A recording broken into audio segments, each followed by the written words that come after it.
की वीडियो में जानेंगे एनसीईआरटी क्लास 11 के आर्ट एंड कल्चर के चैप्टर नंबर 6 के बारे में, मंदिर स्थापित और मूर्ति कला। तो हम ठीक से नहीं जानते कि भारत में पूजा स्थल के रूप में मंदिर का निर्माण कब शुरू हुआ और उस समय मंदिर का उपयोग क्या, लेकिन उनके शिलालेखों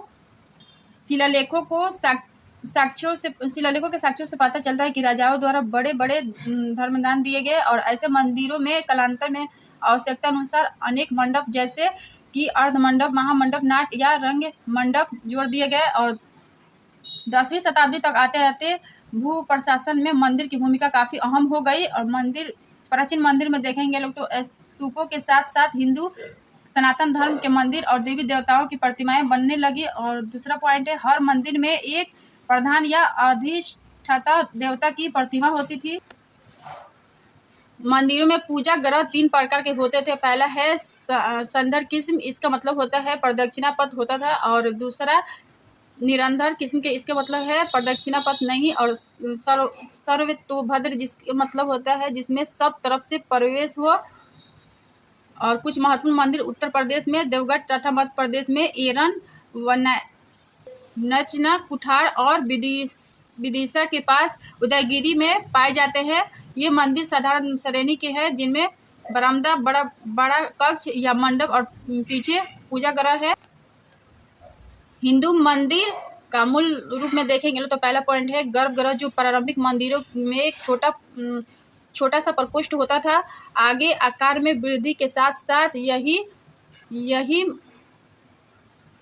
धार्मिक क्रियाकलाप का केंद्र बिंदु बन गया।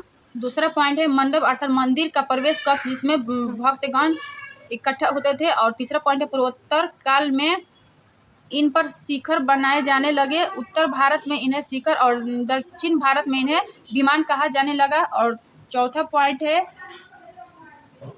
वाहन, जो मंदिर के अधिष्ठाता देवता की सवारी होती थी, एक स्तंभ या ध्वज के साथ कुछ दूरी पर रखा जाने लगा। और पांचवा पॉइंट है भारत में मंदिरों की 2 श्रेणियों को जाना जाता है, उत्तर भारत की नगर शैली और दक्षिण भारत की द्रविड़ शैली।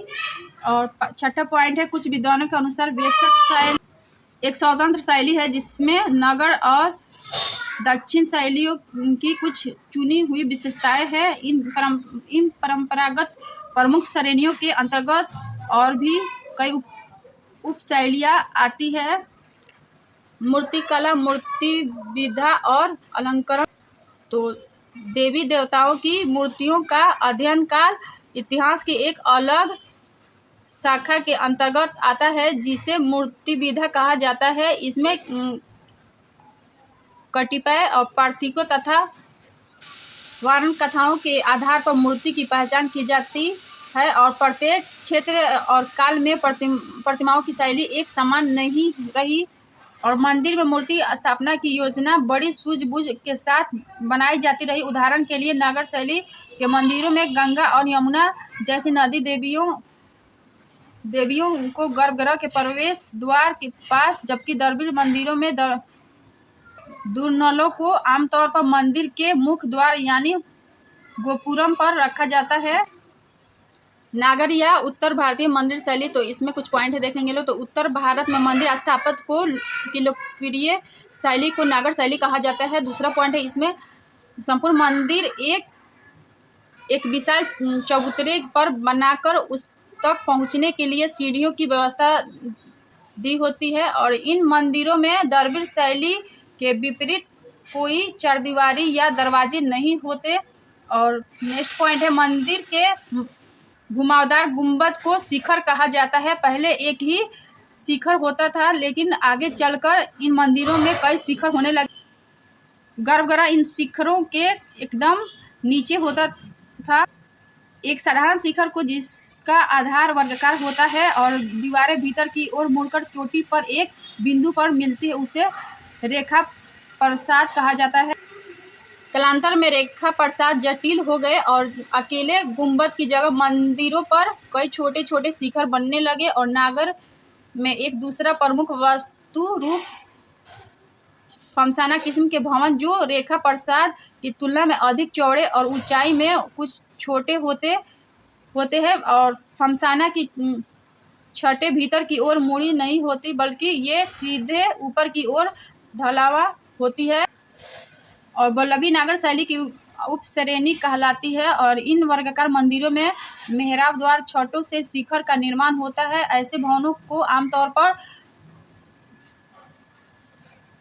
शक्टाकार भवन कहा जाता है। मध्य भारत, उत्तर प्रदेश, मध्य प्रदेश और राजस्थान के प्राचीन मंदिरों में अनेक समानताएं पाई जाती है। ये सभी बलुआ पत्थर के बने हुए हैं। और तीसरा पॉइंट है, मध्य प्रदेश में गुप्त काल के सबसे पुराने संरचनात्मक मंदिर पाए जाते हैं। ये साधारण किस्म के अंडवहीन पूजा स्थल है। इनमें एक छोटा मंडप जो 4 खंभों पर टिका होता तथा उसके आगे एक छोटा कक्ष जो गर्भगृह के रूप में काम देता है। और ऐसे मंदिर उदयगिरी में, विदिशा के सीमांत क्षेत्र में तथा अन्य सांची स्तूप के निकट समतल छत वाला प्रथम मंदिर देवगढ़ का मंदिर 6ठी शताब्दी के प्रारंभिक वर्षों में। देवगढ़ का मंदिर पंचायतन शैली में निर्मित, जहां मुख्य देवाल को वर्गाकार वेदी पर तथा 4 कोनों में 4 सहायक देवाल बनाए जाते तथा शिखर रेखा प्रसाद पर निर्मित।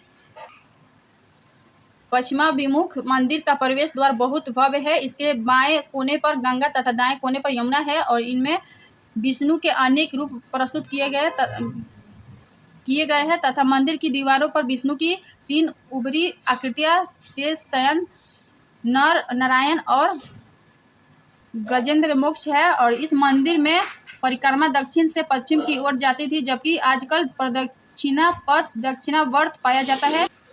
देवगढ़ के मंदिर से लगभग 400 वर्ष बाद 10वीं शताब्दी में चंदेल राजाओं द्वारा खजुराहो के मंदिर निर्मित किए गए और यह विष्णु के समर्पित है तथा चंदेल लवंशीय राजा ढंग द्वारा 954 ईस्वी में बनाया गया। और नागर शैली में निर्मित ऊंची वेदी पर निर्मित मंदिर 4 कोनों में छोटे देवाल और गगनचुंबी शिखर पिरामिड की तरह सीधे आकाश में, शिखर के अंत में एक नालीदार चक्रिका अम्लक, जिसे अम्लक कहते हैं, और उस पर स्थापित एक कलश। खजुराहो स्थित कंदरिया महादेव मंदिर का निर्माण भारतीय मंदिर स्थापत्य की शैली की पराकाष्ठा है। और खजुराहो के मंदिर अपनी कमोद्दीप एवं श्रृंगार प्रधान प्रतिमाओं के लिए बहुत प्रसिद्ध है। खजुराहो के प्रतिमाओं की अपनी एक खास शैली है। अपने पूरे उभार के साथ पत्थर से काटकर बनाई नाक तीखी और टुड्डी बढ़ी लंबी आँख और मोछें लंबी मुड़ी हुई। और इनमें हिंदू देवी देवताओं के अतिरिक्त कुछ जैन मंदिर और 64 योगिनी मंदिर भी सम्मिलित है। पश्चिमी भारत में देखेंगे तो पहले पॉइंट है, इनमें गुजरात और राजस्थान के क्षेत्र सम्मिलित है तथा कभी कभी शैलीगत विशेषताओं के कारण पश्चिमी मध्य प्रदेश के क्षेत्र भी इसमें सम्मिलित है। और नेक्स्ट पॉइंट है, अधिक मंदिर होने के कारण व्यापक विचार नहीं किया जा सकता। और इनमें बलुआ पत्थर का इस्तेमाल, लेकिन 10वीं से 12वीं शताब्दी के बीच धूसर से काले बेसाल्ट से बनी मूर्तियां तथा कहीं कहीं चिकने सफ़ेद संगमरमर का प्रयोग हुआ है। और मोढेरा गुजरात का सूर्य मंदिर और 11वीं शताब्दी के आरंभिक काल की रचना, जिसे सोलंकी राजवंश के राजा भीमदेव प्रथम ने 1206 ईस्वी में बनाया था। और इसके आगे विशाल वर्गाकार और जलाशय है जिसे सूर्यकुंड कहते हैं। जल निकाय इस काल में मंदिरों के हिस्से बन गए। गुजरात की काष्ठ उत्कीर्ण की परंपरा का प्रभाव इस मंदिर में उपलब्ध है। पूर्वी भारत में देखें तो इसमें पूर्वोत्तर क्षेत्र, बंगाल और उड़ीसा के क्षेत्र सम्मिलित है तथा प्रत्येक में अपनी विशिष्ट किस्म के मंदिर का निर्माण किया गया है। प्राचीन मंदिर भवन नवीनीकरण किए जाने से यहाँ वास्तुकला के इतिहास का अध्ययन करना कठिन है। यहाँ चिकनी पक्की मिट्टी भवन निर्माण के लिए मुख्य माध्यम थी। इनमें बौद्ध और हिंदू देवी देवताओं की मूर्तियाँ चित्रित है। और असम में देखेंगे लोग तो तेजपुर के समीप 6ठी सदी में बना दरवाजा का ढांचा तथा तिनसुकिया के पास रंगागोड़ा चाय और बागान से प्रतिमाएं मिली और यहाँ गुप्तकालीन शैल का आभास मिलता है। और 12वीं से 14वीं के बीच असम में क्षेत्रीय शैली का विकास हुआ और उत्तरी बर्मा से आए गए लोगों की शैली बंगाल के पाल शैली के मिश्रण से विकसित नई शैली अहोम शैली कहलाने लगी। बंगाल में देखेंगे तो बंगाल, बिहार और बंगाल में 9वीं से 12वीं शताब्दियों के बीच की अवधि में निर्मित प्रतिमाओं की शैली को पाल शैली कहा गया है। वही 11वीं से 13वीं के मध्य निर्मित मूर्तियां सेन शैली के नाम से जाना गया है। उड़ीसा में देखेंगे तो उड़ीसा की वास्तुकला की मुख्य विशेषताओं को 3 वर्गों में विभाजित किया गया है, रेखापीठ और डाडकेव और खाकरा। यहाँ के प्रमुख ऐतिहासिक स्थल प्राचीन कलिंग क्षेत्र में है, जिसमें भुवनेश्वर, पुरी और कोणार्क के इलाके सम्मिलित है। उड़ीसा के मंदिर की शैली एक अलग किस्म की है, जिसमें हम नगर शैली की उपशैली कह सकते हैं। और यहाँ मुख्य मंदिर की भू योजना हमेशा वर्गाकार होती है, शिखर देवर और चोटी तक एकदम सीधी खड़ी होती है और दीवार से पहले सामान्य रूप से मंडल, जिन्हें जगमोहन कहा जाता है। मंदिरों का बाह्य हिस्सा अत्यंत उत्कीर्णित, जबकि भीतरी हिस्सा खाली। और कोणार्क का सूर्य मंदिर 1240 ईस्वी के आसपास बनाया गया था। इसका शिखर बहुत भारी भरकम 70 मीटर था और मंदिर का विस्तृत संकुल एक चौकोर परिसर के भीतर स्थित था। इसमें अब जगमोहन ही बचा है और सूर्य मंदिर एक ऊंचे आधार पर स्थित है। इसकी दीवारें व्यापक रूप से अलंकारिक उत्कीर्ण से ढकी हुई है और इनमें बड़े बड़े पहियों के बाड़े जोड़े हैं तथा ये सूर्यदेव की पौराणिक कथा का स्मरण कराते हैं। और मंदिर की दक्षिण दीवार पर सूर्य की एक विशाल प्रतिमा है जो हरे पत्थर की बनी हुई है।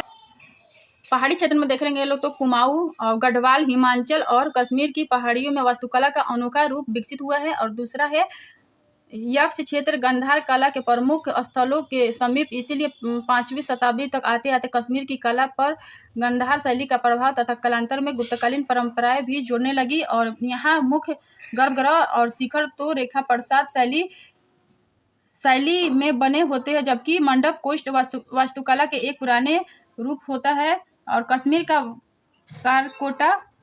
कारकोटा वास्तुकला की दृष्टि से उल्लेखनीय, जिनमें पंदरेठान में निर्मित मंदिर सबसे उल्लेखनीय 8वीं और 9वीं शताब्दी में यह जलाशय के बीच में बनी हुई एक वेदी पर निर्मित है। इसकी वास्तुकला कश्मीर के वर्षों पुरानी परंपरा के अनुरूप, जिसके अंतर्गत लकड़ी की इमारतें बनाई जाती है और चुंबक में मिली प्रतिमाओं में भी स्थानीय परंपराओं को गुप्तोत्तर शैली के साथ संगम दिखाई देता है, जिसे लक्षण देवी मंदिर से स्थापित महिषासुर मर्दिनी और नरसिंह की प्रतिमाओं में देखा जा सकता है।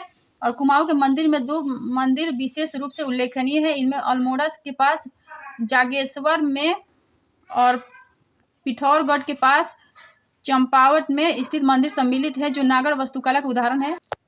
दरबी या दक्षिण भारतीय मंदिर शैली तो दरबी मंदिर चारों ओर एक चारदीवारी से घिरा होता है तथा इसमें प्रवेश द्वार होते, जिसे गोपुरम कहते हैं। और मंदिर के गुंबद का रूप, जिसे तमिलनाडु में विमान कहा जाता है, सीढ़ीदार पिरामिड की तरह था। और दक्षिण भारतीय मंदिरों में शिखर शब्द का प्रयोग मंदिर की चोटी पर स्थित मुकुट जैसे तत्वों के लिए किया जाता था। और तमिलनाडु में कांचीपुरम, तंजावुर और मदुरई और कुंभकोणम सबसे प्रसिद्ध मंदिर नगर है। और दरबीर मंदिर की भी कई उपश्रेणियाँ होती है। इनकी मूल आकृतियाँ 5 प्रकार की होती है: वर्गाकार, आयताकार और अंडाकार और वृत्त और अष्टाश्चर्य। पल्लव वंश दक्षिण भारत का पुराना राजवंश था, जिसमें अधिकांश राजा शैव थे, और लेकिन उनके शासनकाल के अनेक वैष्णव मंदिर आज भी मौजूद है तथा ये दक्कन के भवन शैलकृत चट्टानों को काटकर तथा बाद वाले भवन संरचनात्मक थे। और इनके आरंभिक भवन शैलकृत चट्टानों को काटकर तथा बाद में काले भवन संरचनात्मक थे। और पल्लव शासक नरसिंहवर्मन प्रथम ने महाबलीपुरम में अनेक भवनों का निर्माण करवाया। और तंजावुर का भव्य मंदिर, जिसे राजराजेश्वर या बृहदेश्वर मंदिर भी कहा जाता है और समस्त भारतीय मंदिरों में सबसे बड़ा और ऊंचा है, जिसका निर्माण 1009 ईस्वी के आसपास राज चोल द्वारा पूरा करवाया गया। और दक्कन की वास्तुकला में देखेंगे लोग तो कर्नाटक जैसे कई क्षेत्रों में अनेक भिन्न भिन्न शैलियों के मंदिरों का निर्माण हुआ, जिनमें उत्तर और दक्षिण भारतीय दोनों कर्मों का प्रयोग हुआ था। और यह शैली 7वीं शताब्दी के उत्तरार्ध में लोकप्रिय हुई और जिसे कुछ प्राचीन ग्रंथों में वेसर के नाम से जाना गया। और 750 ईस्वी के आसपास दक्कन पर राष्ट्रकूटों के शासन में वास्तुकला की सबसे बड़ी उपलब्धि एलोरा के मंदिर के रूप में दिखाई दी। तो ये NCERT क्लास 11 के आर्ट एंड कल्चर के चैप्टर नंबर 6 है। तो आप लोग इस वीडियो से शॉर्ट नोट्स जरूर बनाइएगा लोग। अगर वीडियो पसंद है तो like share comment and subscribe कर दीजिएगा लोग। Thank you.